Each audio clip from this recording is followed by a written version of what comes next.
Hola, buenas tardes a todos nuestros hermanos, amigos que nos acompañan de las diferentes latitudes de nuestro país y más allá de nuestras fronteras.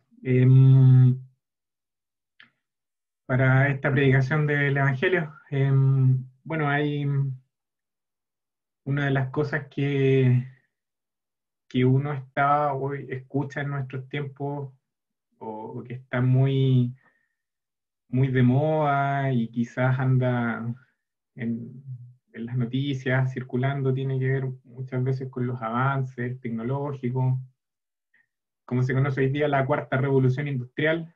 La cuarta revolución industrial tiene que ver principalmente con inteligencia artificial, con robótica, con todas aquellas cosas que van encaminando a que el hombre y va desarrollando en realidad una semejanza con el hombre. Ya andan unos robots en Japón emulando las conductas humanas. Eh, los autos también bastante tecnologizados que frenan o aceleran dependiendo el flujo, dependiendo ciertos patrones o configuraciones que se les dan. Muchas veces a raíz de todas estas cosas, eh, el hombre piensa o cree que los pensamientos son muy sofisticados, cree que está un paso más adelante que cualquier otra realidad y en función de todas aquellas cosas muchas veces decide prescindir de Dios y no considerarlo y no incluirlo en la vida, que en realidad un pensamiento bien actual o agnóstico o escéptico es que en realidad Dios no interviene, que en realidad Dios no está, que en un corto plazo o en una mirada muy de corto alcance, en función de todas las circunstancias, en función de todas las cosas que vivimos y que nos ocurren, en función de que tanto sufrimiento que existe, en función de tantas injusticias que existen, en virtud de la prosperidad que el hombre, entre comillas, puede lograr por sus propios medios, no necesita a Dios, no necesita que Dios intervenga en su vida y no necesita que Dios forme parte de su día a día. Si en realidad no se ve, si en realidad no está, si en realidad los avances y todo lo que prospera el hombre es fruto del hombre. Eh, Muy probablemente si el Señor lo permite, se encuentra la vacuna, la gran mayoría de las personas en realidad alabará a la ciencia, alabará quizás a los científicos, alabará todo aquello que es tangible, entre comillas, para el hombre, pero muy probablemente la gran mayoría de las personas se olvide de Dios y no haya quizás un reconocimiento a que en realidad Dios está detrás de todo esto. Eh, Probablemente tampoco el hombre esté consciente ni esté buscando a Dios en estos momentos de la realidad mundial que estamos viviendo, que ya lo hemos mencionado un montón de veces. Pero sin embargo, si nosotros vamos a la escritura y vemos y queremos entender y ver lo que el hombre piensa, que es muy sofisticado hoy, en virtud de todas aquellas cosas, que es negar a Dios, que en realidad es apartarlo de la vida cotidiana, está más lejos de la realidad. Eh, Precisamente una de las cosas que también en virtud de esto el hombre hace es considerar que un libro tan antiguo como lo es la Biblia está absolutamente obsoleto, que un libro que es escrito por hombres probablemente esté solamente en, los, en las mentes de aquellas personas que son historiadores, en aquellos que les interesa la religión, en aquellos que buscan eh, antecedentes históricos respecto de la persona de Cristo, del Señor Jesús cuando estuvo en la tierra, pero el pensamiento, por así decirlo, intelectual, no considera la Biblia. Ahora, lo interesante y lo extraordinario de la palabra de Dios, de lo que Dios ha comunicado y transmitido al hombre a través de la Escritura, es que todos estos pensamientos vanguardistas, todos estos pensamientos sofisticados, todos estos pensamientos escépticos, todos estos pensamientos, entre comillas, intelectuales que el hombre puede o quiere desarrollar, lo encontramos en la Biblia y lo encontramos en el libro más antiguo que probablemente exista en el mundo, y es el libro de Job. El libro de Job declara y expresa este razonamiento, este pensamiento, esta forma de ver la vida ya desde los tiempos más antiguos. Como dije, el libro de Job probablemente sea uno de los... Si la Biblia es el libro más antiguo, el libro de Job es el libro más antiguo dentro del libro más antiguo como tal. Y lo declara en el capítulo número 21, versículo número 14 y 15. Job capítulo 21, versículos número 14 y 15. Dice, dicen pues a Dios, apártate de nosotros, porque no queremos el conocimiento de tus caminos. ¿Quién es el Todopoderoso para que le sirvamos? ¿Y de qué nos aprovechará que oremos a Él? Son estos dos versículos.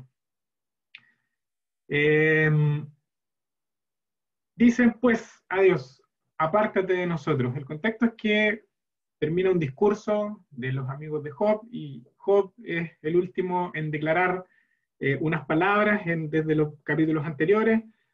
Y la declaración de Job es que precisamente aquellos que no consideran a Dios, aquellos que son malos, son las personas que prosperan. En realidad no tiene ningún sentido considerar a Dios en la vida, o ser piadoso, o vivir como Dios quiere que el hombre viva, ajustado a su palabra, obedeciéndole, sometiéndose a su soberanía, a su señorío, a su guía, a su dirección. Si en realidad el hombre prospera, los malos prosperan. Y las personas en los tiempos de Job, las personas en aquellos años, llegan a las mismas conclusiones que el hombre llega hoy en su pensamiento sofisticado. Y en realidad que no es tan sofisticado, en realidad lo que está mostrando el corazón del hombre a través de toda la historia. Dicen pues a Dios, apártate de nosotros, porque no queremos el conocimiento de tus caminos. Y este conocimiento no tiene que ver netamente con algo cognitivo, con algo intelectual. Este conocimiento involucra obediencia, involucra honor, e involucra practicar estos caminos. Es un conocimiento pleno, es un conocimiento total, tiene que ver con algo que va mucho más allá que netamente es solo algo intelectual. Por lo tanto, la primera conclusión a la que llegan ellos es esta. Entonces, la impiedad no es algo nuevo, que es la primera conclusión. La impiedad, la irreligiosidad, aquello que no considera a Dios, en realidad no es algo nuevo, es algo muy antiguo. Pero sin embargo, nosotros convivimos con eso hoy. Las personas no consideran a Dios. Las personas, en función de todos los avances o aquellas cosas que podemos tangiblemente ver y observar, no ven a Dios, no lo consideran. Y que aquello que es religión, aquello que es asociado a la Biblia, a la palabra de Dios, en realidad tiene que ver con pensamientos más de ignorancia. Y un filósofo en el año 1800, Karl Marx, perdón, lo declara y ya hace una afirmación respecto de lo que era la religión, que era el opio del pueblo, que en realidad era aquello que los poderosos usaban para apaciguar o para aplacar o para calmar o para dar paz, o que el hombre tuviera consuelo a través de la religión, prometiendo algo hacia la eternidad de bienestar, de placer. Y era un pensamiento de filósofos que no consideraban a Dios, y obviamente que también era el pensamiento de aquellos años.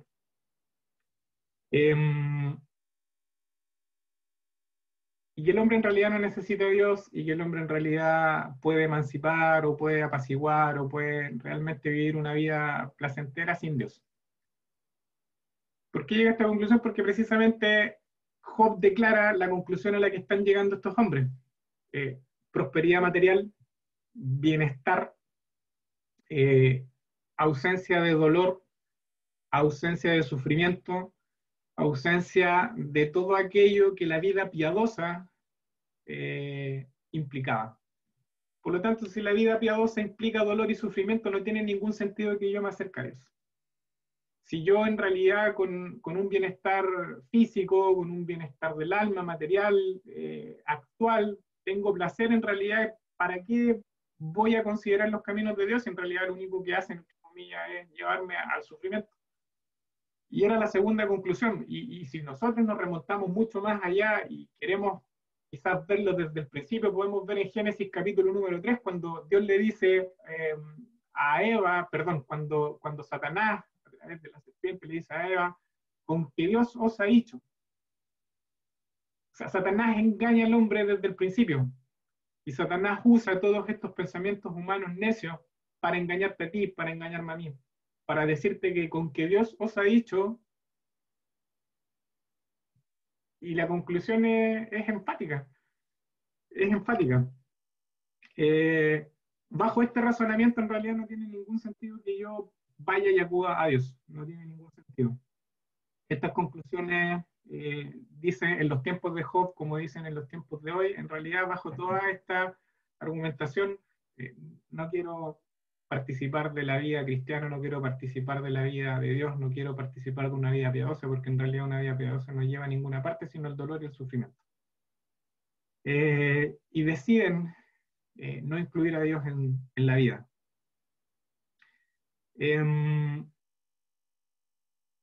Ahora, si nosotros también pensamos y queremos ver y observar, llegar a esta conclusión de pensamiento es realmente algo que es superficial. Es un pensamiento total y absolutamente superficial. Es como decir, como diría alguien en un ejemplo, es como decir que en función de lo que ve, en función de lo que palpa, en función de los sentidos sensoriales o intelectos que tiene, es como decir que el sol no existe porque lo está cubriendo una nube. Como él no lo puede ver, entonces el sol realmente no existe. Como hay una nube que está cubriendo el sol no existe. Es tan superficial ese pensamiento, es tan absurdo ese pensamiento, es tan liviano ese pensamiento, que en realidad cualquiera que hace esa analogía dice, bueno, en realidad esto es absurdo, no tiene ningún sentido, no puedes negar algo en función de lo que tú no puedes ver. Tú intentas de cierta forma, o yo intento, humanamente hablando, llegar a una conclusión de que existe o no existe Dios en función de mis conclusiones. Y mis conclusiones sin duda son limitadas. Martin Lloyd-Jones lo escribe de la siguiente forma, dice, si pudiéramos entender a Dios, seríamos más grandes que Dios. Y si solo ha de hacer cosas que comprendemos y pensamos que debiera hacer, ya no sería Dios sino nuestro siervo. Ya no sería Dios sino nuestro siervo. No podemos entender a Dios. El hombre quiere limitar a Dios, el hombre quiere entender a Dios, el hombre quiere llegar a la conclusión de que en realidad Dios no existe porque en su cabeza él no lo puede comprender. Dice, en Dios a sí mismo. O sea, si yo no lo puedo comprender, entonces Dios no existe. Si Dios no obra de la forma que yo quiero que obre, entonces no puede ser Dios. Y quieren transformarlo y ajustar y amoldarlo a sus necesidades. Y transformar a Dios en un siervo. Y es lo que nosotros hoy vivimos, es lo que nosotros podemos ver y apreciar. Entonces después sigue la conclusión y dice, ¿quién es el Todopoderoso para que le sirvamos? En virtud de todo lo que hemos visto. ¿Quién es el Todopoderoso para que le sirvamos entonces? Si llegamos a esta conclusión, ¿quién es Él para que le sirvamos? Y una pregunta retórica, en realidad la pregunta se responde a sí mismo, Él es el Todopoderoso. Dios es el Todopoderoso. Dios es el juez. Dios es el que creó todas las cosas. Dios es el que te creó a ti. Dios es el que creó y nos creó a imagen y semejanza de Dios. Dios es el que nos dio un razonamiento, Dios es el que nos dio una mente, Dios es el que nos dio la capacidad de sentir, la capacidad de vivir. Dios es el que nos da la vida, Dios es el que da el aliento, Dios es el que nos da todas las cosas. Dios es el que se acerca a nosotros. Cuando nosotros nos alejamos de Dios, ¿quién es el Todopoderoso para que le sirvamos? Humanamente hablando, aparentemente Dios no está interviniendo en nada. Entonces, ¿por qué yo debo someterme a alguien que no interviene? Y lo vemos a través de toda la Biblia, a través de toda la Escritura. En el libro de Isaías también podemos ver aquello que el hombre quiere, o Dios habla y declara que en él hay libertad, que en él hay soberanía, que se aferran a él, pero el hombre en su arrogancia decide prescindir de Dios y confiar en el hombre. ¿Qué es lo que ve? En el armamento militar, ¿qué es lo que ve? Y claro, puede aparecer efectivamente un triunfo aparente, pero en realidad hay que ver un poco más allá de lo que vemos. En realidad tiene que ver con proyectar más allá quizás de los años de vida que el hombre tiene.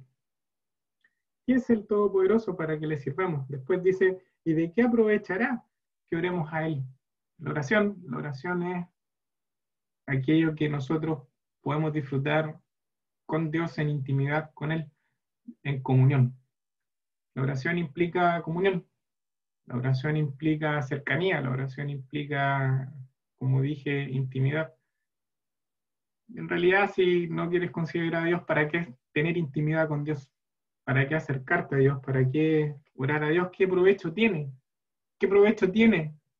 Si en realidad la prosperidad está acá, ¿qué provecho tiene si Dios no interviene, humanamente hablando, en nuestros días? Y hay violencia, y hay enfermedad, y hay pobreza, y hay injusticia, y los malos prosperan, y los piadosos sufren, y los que siguen a Cristo mueren. No tiene ningún sentido de qué aprovechas si en realidad voy a perder todo aquello por esto otro.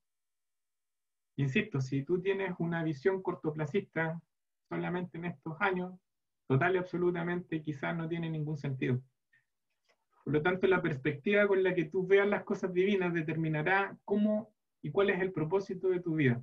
La perspectiva que tú tengas de la vida, la perspectiva que yo tenga de la vida va a determinar el cómo nosotros vivimos y para quién y en función de quién nosotros vivimos y queremos vivir. Y eso va a determinar tu pensamiento. Y eso va a determinar en realidad hacia qué y cuál es el provecho de la vida. Nosotros podemos después irnos y recorrer la escritura y el pensamiento arrogante del hombre en esta conclusión a la que llega Job, ¿de qué aprovechará que oremos a él? Dios responde siempre, de forma soberana y extraordinaria. Y en el libro de Marcos, el capítulo número 8, versículo número 36, podemos ver una pregunta que Dios hace. Y dice, ¿qué aprovechará al hombre si ganare todo el mundo y perdiere su alma? El hombre en su limitancia y en aquello, nosotros hombres, en aquello arrogancia nuestra de querer entender los caminos de Dios, intentamos limitar a Dios y le hacemos preguntas arrogantes, hacemos preguntas soberbias, hacemos preguntas orgullosas creyendo tener la respuesta a todas las cosas. Y en nuestra liviandad de profundidad, de razonamiento, de entendimiento, despreciamos a Dios, al Creador, al Todopoderoso, al Juez, porque Dios es juez. Y Dios en el libro de Marcos declara y dice, ¿qué aprovechará el hombre si ganare todo el mundo y perdiere su alma? O sea, tus pensamientos no son los pensamientos de Dios. Hay otro autor en la Biblia, hay un salmista que es el Asaf, en el Salmo número 73, y habla y declara algo muy similar a lo que está explicando Job acá. Veía que los impíos prosperaban, veía que el hombre sin Dios avanzaba, veía que aquellos que pecaban contra Dios deliberadamente les iba bien y no les pasaba nada. No les pasaba absolutamente nada. humanamente hablando. Y vuelvo a insistir, según la perspectiva cortoplacista que tú puedes tener de la vida. Ahora, si nosotros proyectamos, si nosotros a través de la Biblia, de lo que nos declara la Biblia, proyectamos y vemos que la vida no son 70 u 80 años, si nosotros proyectamos y vemos que la vida es eterna, si nosotros proyectamos que hay una eternidad que Dios diseñó para el hombre, si nosotros vislumbramos un poco más allá de lo que nuestros ojos alcanzan a ver, nos vamos a dar cuenta y nos vamos a ver que la Biblia es la palabra de Dios y que la Biblia dice que el hombre tiene sus días y sus años contados en esta tierra. Y que si tú no arreglas tus cuentas con Dios aquí, tu destino en la eternidad será frente al juez, frente al soberano, frente al todopoderoso, frente a un trono alto y sublime, donde está Dios, donde está Cristo como juez, donde aquel que es el autor de la vida estará dictaminando tu sentencia de muerte, estará dictaminando tu juicio y tu sentencia de estar en el lago de fuego, en el infierno por toda la eternidad, por tu pensamiento arrogante, por tu pensamiento orgulloso, por tu pensamiento blasfemo en contra de Dios, ninguneándolo y diciendo que en realidad tú eres más sofisticado creyendo que puedes considerar y no considerar a Dios en tu día. Pero tú puedes también ver la perspectiva divina de aquel Dios cercano, de aquel Dios que, si bien es cierto, es juez, es un Dios también misericordioso. Es un Dios que te da una advertencia y que te dice, ¿qué aprovechará el hombre si ganare todo el mundo? Si prosperara su vida, si tuviera todas las cosas que quisiera y perdiera su alma. Y te está advirtiendo y te está diciendo, rechaza ese pensamiento arrogante, despréndete de ese pensamiento egocéntrico, centrado en ti, en tu bienestar en esta tierra sin considerar a Dios, olvidando que existe una eternidad. Un hombre pensaba de esa forma, también en el Nuevo Testamento, en el libro de Lucas, capítulo número 12. Un hombre rico dice que tenía muchos bienes para muchos años, que iba a derribar sus graneros, que iba a ampliar su cuenta corriente, que en realidad iba a agrandar su cuenta bancaria, no sé, quizás en qué banco. Y Dios le dice, necio, necio, esta noche vienen a pedir tu alma y lo que has provisto, ¿de quién será? Necio. El Job en estos dos versículos también declara que es una necedad. Está camuflada, está disfrazada, pero dice el necio en su corazón no hay Dios, Salmo 14, y un montón de pasajes también podemos leerlo a través de la Escritura. Dice el necio en su corazón, es un pensamiento necio. Dios es un Dios cercano, Dios es un Dios misericordioso. El hombre se aleja de Dios. En todos estos pensamientos el hombre se aparta de Dios. Y es justo que venga Dios, el Creador, y juzgue y castigue este pecado y esta arrogancia en el infierno. Pero a la vez también Dios es extraordinario lo que hace, porque en vez de alejarse de nosotros, Dios se acerca a nosotros. Nosotros nos alejamos y Dios se acerca a través de la persona de Cristo. Dios nos busca, Dios en su misericordia nos ve tan necesitados, nos ve tan vulnerables, nos ve tan ingenuos en un sentido, y Dios envía a su Hijo, al Dios con nosotros, al Emmanuel, que habita entre nosotros, aquel que está sin atractivo, despojado de aquello que es glorioso para Dios y viene hasta esta tierra, nace en un pesebre. Cristo muere en la cruz del Calvario para salvarte a ti, para salvarme a mí. La cruz de Cristo está frente a ti. El Evangelio está frente a ti, la buena noticia de salvación está frente a ti. Cristo te ama de tal manera que viene hasta ti, se acerca a ti, se acerca a mí, y está la cruz frente a nosotros. Y el hombre buscando lugares altos y sublimes se olvida de Dios. Pero el lugar más alto, como cantamos también en algunos coros, al cual tú puedes llegar, es a los pies de la cruz de Cristo. Y rogar a Cristo por el perdón de tus pecados, rogar a Cristo y derramar tu corazón frente a Él y despojarte de todos estos pensamientos arrogantes, de todos estos pensamientos orgullosos, de todos estos pensamientos independientes que te hacen esclavo del pecado y de Satanás, que te engañan y que te dice, no consideres a Dios, con que Dios os ha dicho. ¿De qué aprovechará al hombre si oramos a Él? ¿O quién es el Todopoderoso para que lo consideremos?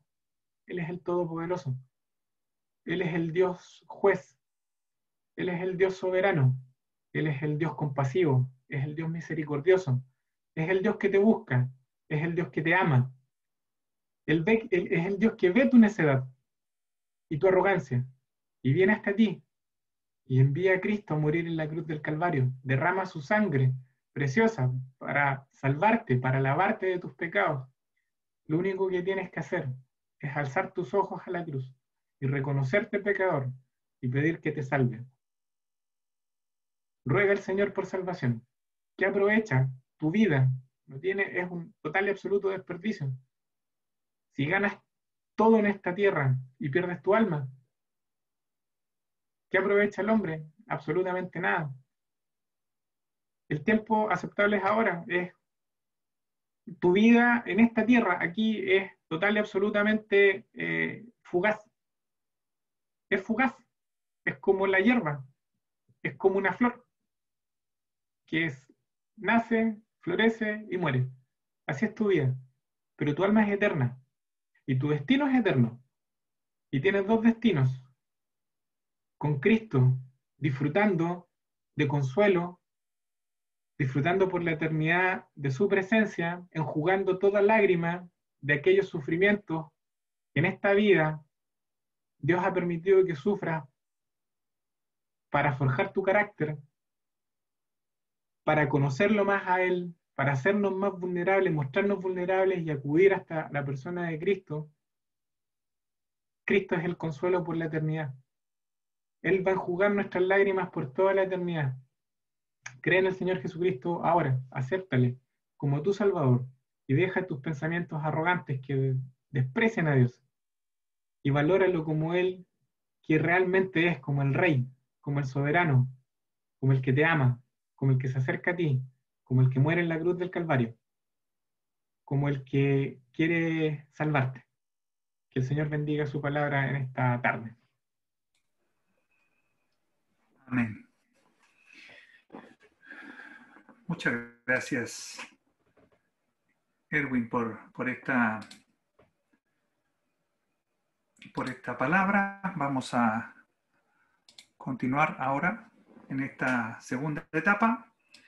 Me ha correspondido a mí tomar esta segunda etapa, así que vamos a leer algunos pasajes de la Escritura, esta vez en el libro de Hechos. Vamos a leer en el libro de Hechos. Quiero contarles antes de qué se trata el tema que quiero tomar en esta tarde. El tema siempre es nuestro Señor. El tema siempre es la obra de Cristo en la cruz. No hay otro tema, como dice un coro que cantamos algunas veces. No hay otro tema, ¿ya? Pero siempre explicamos que tomamos diferentes pasajes, diferentes versículos, diferentes episodios en la vida del Señor para explicar lo que es el Evangelio, qué es lo que nosotros queremos transmitir, que el Señor nos pidió que lo transmitiésemos. Bueno, el día de hoy vamos a hablar de la conversión de Saulo, ¿ya? Saulo, que era su nombre original y después fue conocido como Pablo. Vamos a hablar de la conversión, pero quiero que tomemos un aspecto muy, muy especial de esta conversión. Si bien la vamos a leer el pasaje, quiero que tomemos algunos aspectos de esta conversión, porque pienso que hoy podrían haber muchos Saulos escuchándonos acá.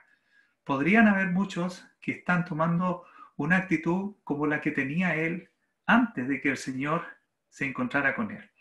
Fíjense que es muy, muy probable, altamente probable, que el gran apóstol Pablo, al que llegó a ser, nunca estuvo cara a cara con el Señor mientras el Señor estuvo acá en la tierra.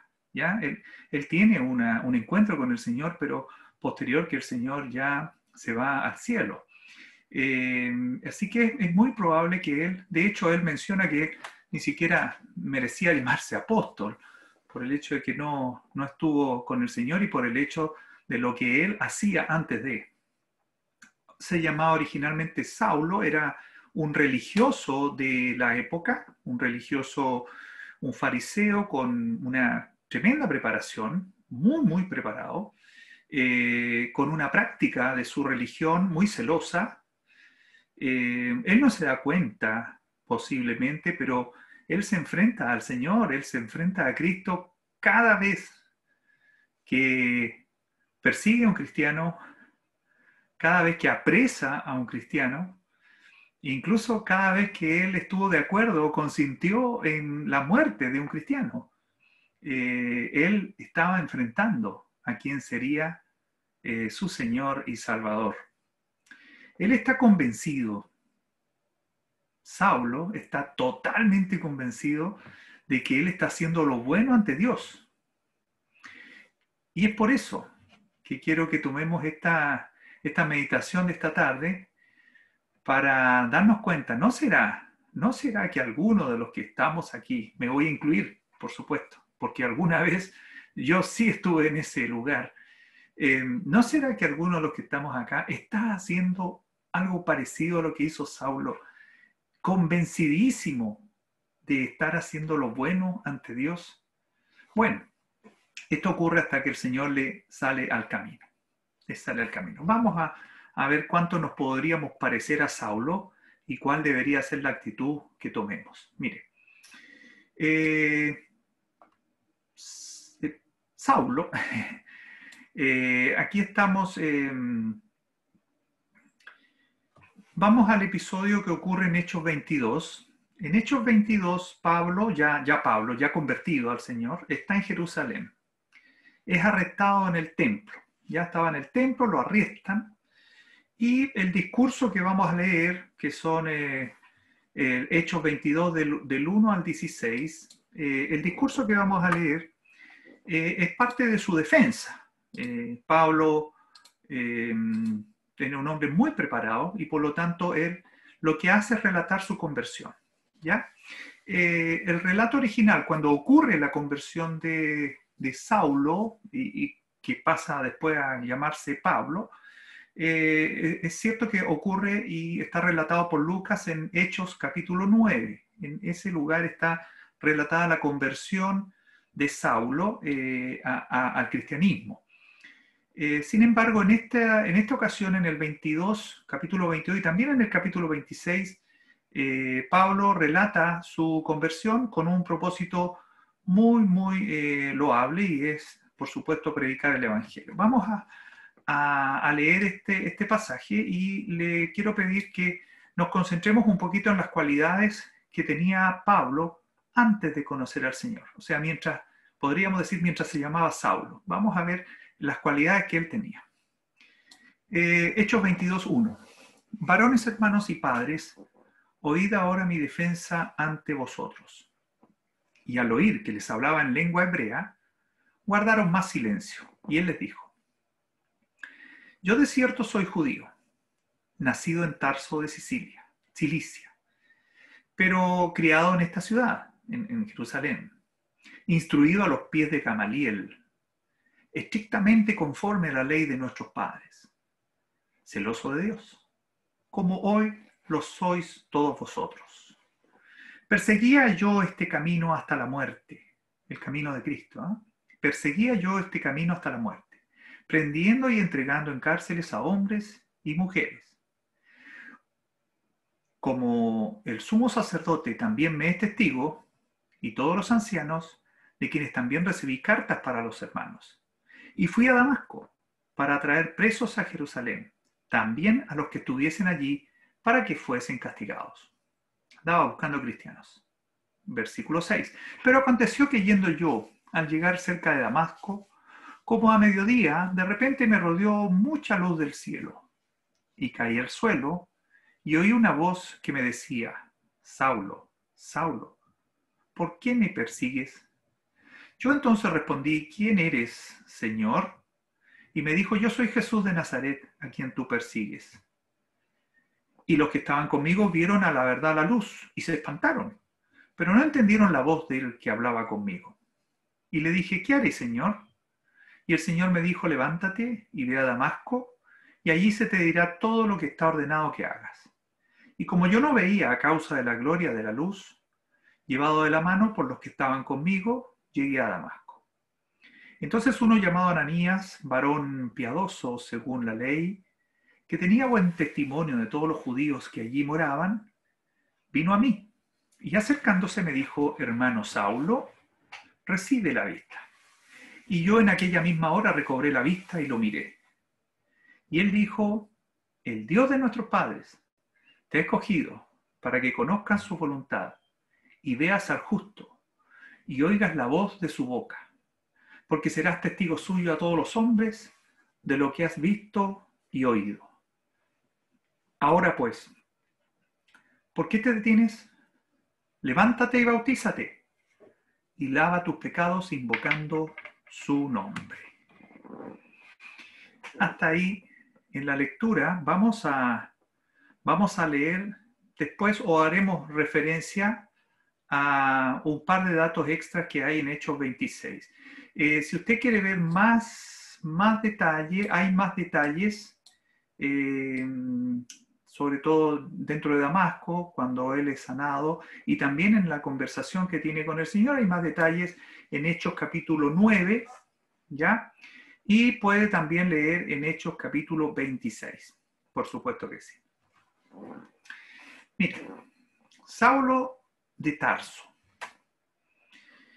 criado en Jerusalén, eso es lo que acabamos de leer, instruido como un aprendiz. En esos tiempos muy pocos tenían el privilegio de ir a una escuela.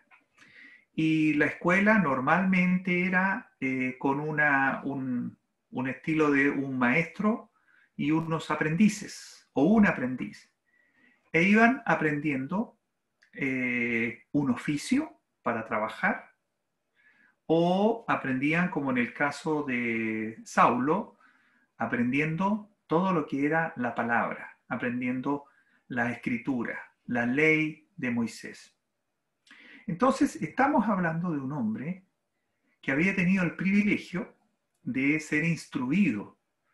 Muy pocas personas, un pequeño porcentaje, tenían el privilegio de ser instruidos.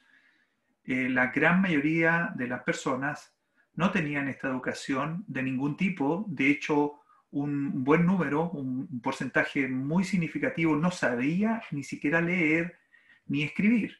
Un porcentaje significativo. Pablo es instruido a los pies de Gamaliel, un gran maestro, muy estricto. Él fue criado muy estricto en la ley de sus padres, de la ley de Moisés.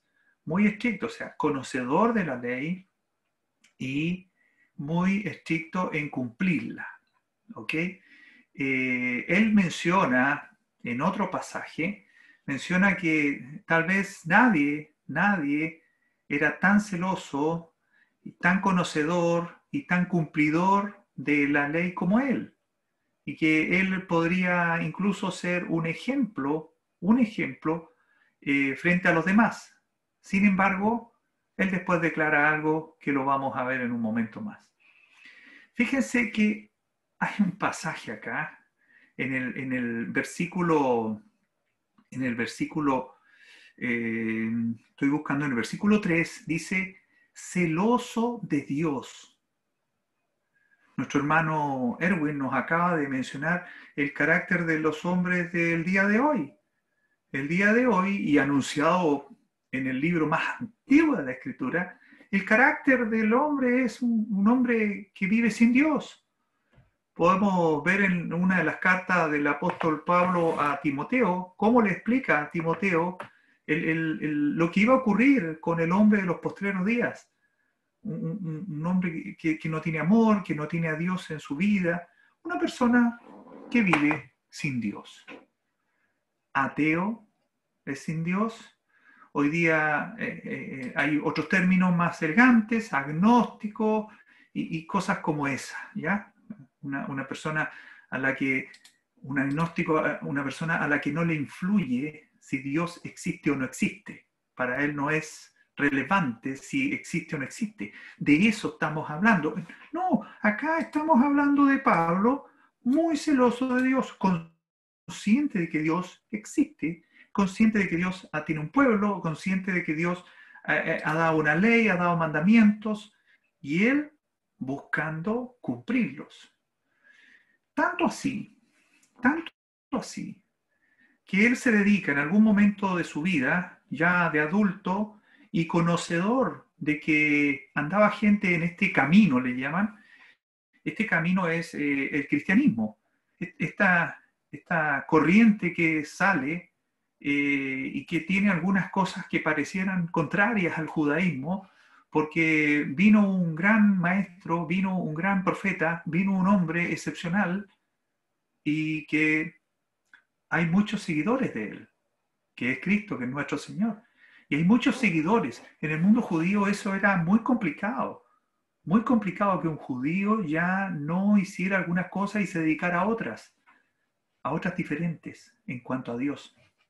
Entonces él perseguía este camino de Cristo, perseguía a los que seguían por cuanto para él era un engaño, y lo perseguía activamente, porque convencido de que estas personas seguían a un falso Mesías, El judío hasta el día de hoy está esperando al Mesías.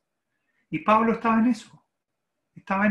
Para él el Mesías no había venido y por lo tanto él tenía que poner en regla a todos los judíos que se habían cambiado a este falso Mesías, según él, convencido de que su deber era hacer muchas cosas en contra, dice ahí, muchas cosas en contra del nombre de Jesús de Nazaret, versículo 9, muchas cosas. Encerró en las cárceles a muchos, dio el voto cuando fueron muertos, los castigó, los forzó a blasfemar, convencido de que él estaba trabajando para Dios, convencido. Se llegaba a enfurecer, dice ahí, enfurecido sobremanera. Estoy leyendo un trozo en Hechos 26. Los forcé a blasfemar, enfurecido sobremanera contra ellos, los perseguía hasta en el extranjero. Ese era Saulo. ¿Qué le parece? Saulo está convencido que él trabaja para Dios. De hecho, está convencido que él es un gran cumplidor de la Escritura y que él va derecho, el día que parta de este mundo, va derecho al cielo, a la morada celestial. Él menciona en Filipenses capítulo 3, donde vamos a leer un trozo, él menciona que él tiene incluso aventaja a muchos en su práctica religiosa. Muy apegado a su religión, muy apegado a sus principios, a su educación, a su comportamiento intachable. La pregunta es que me hago yo, es si habrá hoy en esta reunión, o posteriormente cuando tú estés viendo este video, ¿no será que hay alguien como Saulo leyendo y escuchando este mensaje? ¿Hay alguien como Saulo? En general, muchos nos hemos sentido buenas personas. Es más, si pertenecemos a alguna religión, nacimos en alguna religión, o abrazamos, simpatizamos con algún tipo de religión en que nos invita a hacer buenas obras, incluso llegamos a estar suficientemente convencidos de que el Señor nos está viendo, nos está evaluando y seguramente nos está haciendo un check y está poniéndonos puntos y estamos ganando puntaje Y probablemente lleguemos al mínimo y sobrepasemos el mínimo y seguro que somos de las personas que vamos al cielo. Y es más, si nos destacamos en esto, más de alguien en algún grupo en el que pertenezcamos, puede que hasta nos diga, puede que hasta te diga, que bien lo haces, te has ganado el cielo. Ese era Saulo, ese era Saulo. Y él lo confiesa, y él dice que así era él. Miren lo que declara Saulo, ya convertido en Pablo, respecto a lo que él era, lo que él pensaba y lo que Cristo hizo en él. Si usted quiere, me acompañe, y si no, escuche. Son unos pocos versículos que voy a leer. En Filipenses capítulo 3, versículos 5 al 10. Son 6 versículos. Escuchemos con atención. Mire lo que está declarando ya Pablo, diciendo, mire, cuando yo era religioso, en el versículo 5, circuncidado al 8º día, cumplidor desde guagüita, del linaje de Israel, de la tribu de Benjamín, hebreo de hebreos, en cuanto a la ley, fariseo, intachable, en cuanto al celo, perseguidor de la iglesia, ve que lo hacía bien, en cuanto a la justicia que es en la ley, irreprensible. Nadie me podía decir que yo había faltado a la ley. A ese nivel, super Pablo, pero cuántas cosas, escuche bien, cuántas cosas eran para mi ganancia, todas estas cosas para él eran un tesoro, eran ganancia, las he estimado como pérdida por amor de Cristo. Y ciertamente aún estimo todas las cosas como pérdida por la excelencia del conocimiento de Cristo Jesús, mi Señor, por amor del cual lo he perdido todo. Y escuche bien, y lo tengo por basura para ganar a Cristo y ser hallado en Él, ya no intachable ante la ley, sino ser hallado en Él, no teniendo mi propia justicia. La ley, cumplir la ley es tu propia, es mi propia justicia. Son los méritos que yo hago, son los méritos que tú haces. Y Él ya no quiere nada de eso. Él se da cuenta, con todo el conocimiento que tiene, se da cuenta que Él no puede seguir teniendo y confiando en su propia justicia. Dice que es por la ley, la justicia mía es por la ley. Yo cumplo la ley y tengo justicia, pero soy incapaz de cumplir la ley. Esa es la parte que jamás voy a reconocer, sino la que es por la fe en Cristo. La justicia que es de Dios por la fe, a fin de conocerle y el poder de su resurrección y la participación de sus padecimientos, llegando a ser semejante a Él en su muerte. Pablo declara lo magnífico fariseo y religioso que era, celoso de Dios, no como el de hoy. Si hoy día hay mucha gente que no le importa ni considera a Dios. Yo estoy seguro que si tú estás en esta reunión ahora, si alguien te invitó y aceptaste venir, o si estás viendo esta predicación en el video de YouTube, estoy seguro que tú sí consideras a Dios. No eres de las personas que no le importa a Dios. Eres como Pablo, sí, muy, muy atento a lo que Dios querrá. Pero ¿sabes qué? Pablo se dio cuenta que estaba en el camino equivocado. Pablo estaba haciendo su propia salvación, construyendo su propia justicia. Él estaba limpiándose a sí mismo con buenas obras. Buenas obras que es bueno que las desarrollemos, pero no con el propósito de limpiarnos, porque no tenemos esa capacidad. No tenemos esa capacidad. Pablo comprende que la religión, que es, podríamos decir, el buen comportamiento, la impecabilidad social, donde todos te ven impecable, es cosa de los hombres. Él lo entiende. Él lo entiende. Y queremos que tú también te des cuenta. Está bien que tú tengas una impecabilidad social, pero eso no te va a llevar al cielo. No te va a llevar al cielo. No. Hay suficiente escritura que avala lo que digo. Dios, que es el único que nos conoce, mire, sabe que Dios pareciera que nos conoce más que nosotros mismos, porque nosotros escondemos las cosas que no nos gustan de nosotros mismos, las escondemos. Dios no esconde nada. Él nos conoce y Él sabe que somos pecadores. Sabe que por más que busquemos cumplir todas las leyes y todas las religiones, no somos capaces de hacerlo. Lo hacemos un tiempo, un poquito, y ya fallamos nuevamente. Y una y otra vez, y fallamos. Y volvemos a fallar, y volvemos a apuntar, y volvemos a fallar. Toda la religiosidad, todas las buenas obras, no son suficientes para limpiar nuestro pecado. No hay ningún mérito disponible para que nosotros podamos quedar limpios de pecado. No hay ninguna posibilidad. Era necesario que alguien que no tuviera pecado, ningún pecado, esa persona tomara nuestro lugar, fuera nuestro sustituto.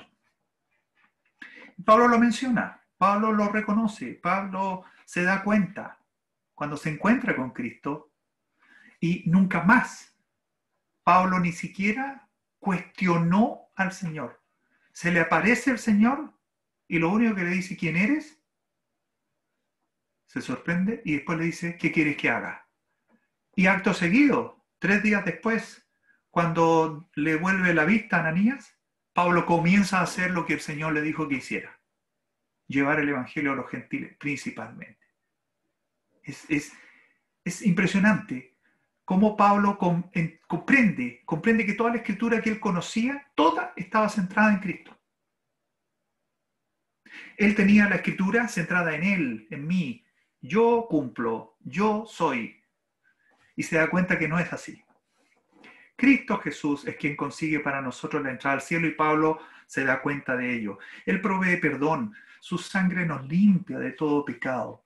Ese es el Evangelio, amiga, amigo, ese es el Evangelio. Esto no es una religión, el Evangelio es Cristo, el Evangelio es su obra en la cruz. Como Pablo dice a los Gálatas, un versículo que a mí me sorprende una y otra vez al leerlo, dice que si la justicia o la salvación fuese por las obras de la ley, entonces Cristo murió de más. Usted puede pensar que yo voy a creer algo que hace que Cristo haya muerto de más. ¿Para qué murió el Señor? ¿Para qué murió en una cruz si yo me voy a salvar solo, cumpliendo la ley? No hay ninguna posibilidad. No hay ninguna posibilidad. Pablo porfió mucho, convencido de que él debía ser celoso y cumplidor. Mire, usted sabe su caso, yo sé el mío, yo porfié mucho. Yo le porfié mucho al Señor. Y no era tan celoso como Pablo, pero yo también abrazaba una religión y buscaba cumplirla. Pero algo faltaba, porque en esa religión cuando te portabas bien te ibas al cielo, pero si te portabas mal te ibas al infierno. Y dependías de ti. Y es una religión que se dice cristiana, pero dependía de mí, de cómo yo me comportara. Y nunca me di cuenta que no podía ser que una religión cristiana dependiera de lo que yo hacía o lo que yo no hacía. En el caso de Pablo tuvo que el Señor salir a su encuentro, él mismo, en persona, al mediodía, con el sol, con una luz más fuerte que el sol, que lo cegó a Pablo. Bueno, hoy Jesucristo, nuestro Señor, estoy seguro que ha salido a tu encuentro. No soy yo, ni soy el enviado, no, es su palabra. Es su palabra. Ha salido a tu encuentro, igual como le salió a Pablo, ha salido a tu encuentro. Para ti que eres buena persona, que te estás ganando el cielo, que mereces la eternidad con Cristo, para ti que eres magnífico, magnífica, a ti, sí, a ti te lo digo. Dobla tu rodilla a Cristo porque no eres magnífico, ni soy magnífico, ni ningún creyente es magnífico, ni Pablo es magnífico. Pablo dijo que era el último. Más encima, él recordando cómo él no solo no aceptaba a Cristo como el Mesías, el Salvador, sino que él perseguía a los que aceptaban a Cristo. Dobla tu rodilla. Reconoce que Él es quien logró todo para ti. y tú no puedes y yo no puedo lograr nada. Reconoce esto y pídele que su amor te alcance, que su salvación te alcance. Dile que ya no te esforzarás más, que es inútil. Además, esforzarse por salvarse es menospreciar la cruz, es decirle a Cristo que murió de más. Yo no quiero seguirle diciendo a Cristo que murió de más. Tú no debes querer, seguro, estoy convencido, no quieres seguir diciéndole a Cristo que murió de balde, que murió de más. Cree en el Señor Jesucristo. Hoy es el día. ¿Cómo le dijo Ananías cuando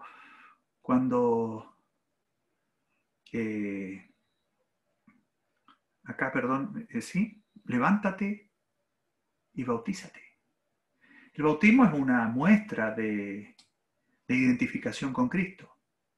Cuando te identifiques con Cristo y Él venga a vivir en ti, a morar en ti, su Espíritu mora en ti, entonces debes bautizarte como una muestra de identificación con el Señor. Cree en el Señor Jesucristo y serás salvo de inmediato. Vamos a orar. Padre Celestial, te damos gracias. Gracias por esta doble presentación del Evangelio. Gracias porque tú nos has dado la salvación que no podíamos conseguir.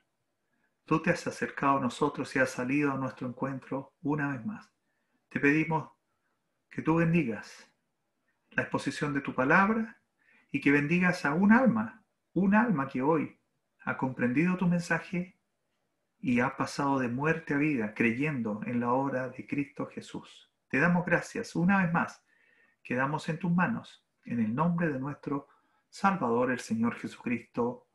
Amén.